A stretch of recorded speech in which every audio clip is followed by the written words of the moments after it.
RRB പരീക്ഷകളുടെ വരവാണ്. RRB പരീക്ഷകളിൽ GKയും ഒരു ഇമ്പോർട്ടന്റ് പോർഷൻ തന്നെയാണ്. 20 മാർക്കാണ് വെയിറ്റേജ്. അപ്പൊ നമുക്ക് ആ ഭാഗത്തിലെ പ്രീവിയസ് ക്വസ്റ്റ്യൻ നോക്കിയാലോ. അതിലൊരു ക്വസ്റ്റ്യൻ ആണ് നിങ്ങൾ ഈ കാണുന്നത്. Thorn forest are found in.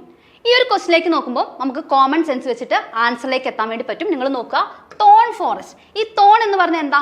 മുള്ളുകൾ അല്ലേ. അപ്പൊ ഈ കള്ളി മുൾച്ചെടികൾ നമുക്ക് എവിടെയാ കാണാൻ കഴിയുക? ഒന്ന് ആലോചിച്ച് നോക്കിക്കേ. മുൾച്ചെടികൾ നമുക്ക് കാണാൻ കഴിയുന്നത് മരുഭൂമി പ്രദേശങ്ങളിലാണ് അല്ലെ. ഇനി നിങ്ങൾ ഓപ്ഷൻസിലേക്ക് നോക്കുക. കാശ്മീർ ഉണ്ട്, കേരളയുണ്ട്, സിക്കിം ഉണ്ട്, രാജസ്ഥാൻ ഉണ്ട്. ഈ സ്റ്റേറ്റുകളിൽ ഏത് സ്റ്റേറ്റിലാണ് മരുഭൂമികൾ കാണപ്പെടുന്നത്? നമുക്കറിയാം അല്ലെ, രാജസ്ഥാൻ. അപ്പൊ നമുക്ക് ഓപ്ഷൻ എലിമിനേറ്റ് ചെയ്യാം. കാശ്മീർ വെട്ടിക്കളയാം, കേരള വെട്ടിക്കളയാം, സിക്കിം വെട്ടിക്കളയാം. നമുക്ക് ഡയറക്റ്റ് ആയിട്ട് രാജസ്ഥാനിലേക്ക് എത്തി.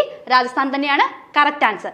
അപ്പൊ നമുക്ക് ഈ GK പോർഷൻസ് ഒക്കെ കുറെയൊക്കെ എലിമിനേഷൻ മെത്തേഡ് വഴി നമുക്ക് ഡയറക്റ്റ് ആൻസറിലേക്ക് എത്താൻ വേണ്ടി പറ്റും. അപ്പൊ GK എല്ലാവരും വിട്ടുകളയുന്ന ഒരു പോർഷനാണ്. നിങ്ങൾ ഒരിക്കലും വിട്ടുകളയരുത്. നന്നായിട്ട് പരിശ്രമിക്കുക, മാർക്ക് വാങ്ങാൻ പറ്റും.